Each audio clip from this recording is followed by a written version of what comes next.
தேவனுடைய பரிசுத்த நாமத்திற்கு மகிமை உண்டாவதாக. பிரேயர் வாய்ஸ் சாட் குழுமத்தின் மூலியமாக உங்களை சந்திப்பதில் மிக்க மகிழ்ச்சி அடைகிறேன். இன்றைய தியானம் சங்கீதம் 127. கர்த்தர் வீட்டை கட்டாராகில் அதை கட்டுருள் பிரயாசம் விருதா. கர்த்தர் நகரத்தை காவாராகில் காவலாளர் விழித்திருக்கிறது விருதா. நீங்கள் அதிகாலையில் எழுந்து நேரப்பட வேலையில் தரித்து வருத்தத்தின் அப்பத்தை சாப்பிடுகிறதும் விருதா. அவரே தமக்கு பிரியமானவனுக்கு நித்திரை அளிக்கிறார். இதோ பிள்ளைகள் கர்த்தரால் வரும் சுதந்திரம், கற்பத்தின் கனி அவரால் கிடைக்கும் பலன். வால வயதின் குமாரர் பலவான் கையிலுள்ள அம்புகளுக்கு ஒப்பாய் இருக்கிறார்கள். அவைகளால் தன் அம்பரா துணியை நிரப்பின புருஷன் பாக்கியவான். அவர்கள் நாணமடையாமல் ஒளிமுக வாசல்களில் சத்துருக்களோடு பேசுவார்கள். கர்த்தருக்குள் அருமையானவர்களே, சங்கீதம் 127 சாலமோன் எழுதின ஆரோகண சங்கீதம்.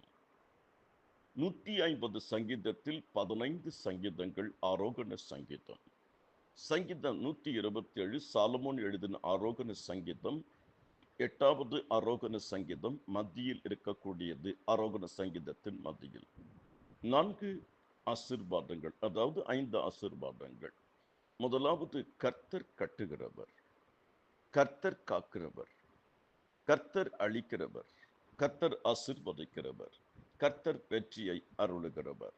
இந்த சங்கீதத்தின் தலைப்பு, என்னை அல்லாமல் உங்களால் ஒன்றும் செய்யக்கூடாது. இயேசுவின் வார்த்தை யோவான் 15:5. என்னை பலப்படுத்துகிற கிறிஸ்துவினால் எல்லாவற்றையும் செய்ய எனக்கு பலன் உண்டு. கர்த்தர் தான் வீட்டை கட்டி கொடுக்கணும். கர்த்தர் தான் சபையை கட்டி கொடுக்கணும். கர்த்தர் வீட்டையும் சபையையும் கர்த்தர் கட்டி கொடுக்கல அப்படின்னா ஆசீர்வாதம் இல்லை. கர்த்தரின் ஆசீர்வாதமே ஐஸ்வர்யத்தை தரும், வேதனையை கூட்டார். கர்த்தர் தான் காக்க வேண்டும். அவரை போல ஒருவரும் நம்மை பாதுகாத்தர முடியாது. என் சமூகம் உனக்கு முன்பாக செல்லும், நான் உனக்கு இளைப்பாறுதல் தருவேன் என்று வேதம் சொல்லுகிறது. கர்த்தருக்குள் அருமையானவர்களே, கர்த்தர் உங்கள் முன்னே போவார். இஸ்ரவேலின் தேவன் உங்கள் பிறகே உங்களை காக்க வல்லவர். கர்த்தர் தமக்கு பிரியமானவனுக்கு நித்திரை தூக்கத்தை அளிக்கிறார். நான் நித்திரைப்படுத்தி தூங்கினேன், அவர் என்னை தாங்குகிறார், அவர் என்னை எழுப்புகிறார். கர்த்தருக்குள் அருமையானவர்களே, கர்த்தர் உன் பிள்ளைகளை ஆசீர்வதிப்பார். கற்பத்தின் கனி கர்த்தரால் வரும் பலன். கர்த்தர் ஜெயத்தை அருளுகிறவர். உங்கள் அனைவருக்காகவும் ஜெபித்திருக்கிறேன், தொடர்ந்து ஜெபிப்பேன். நிச்சயம் ஜெபம் ஜெயத்தை கொண்டு வரும். கர்த்தர் உங்களை வாலாக்காமல் தலையாக்குவார். நீங்கள் கீழாக்காமல் மேலாவீர்கள். கர்த்தருடைய கிருபைகள் அனைவரோடு கூட இருப்பதாக.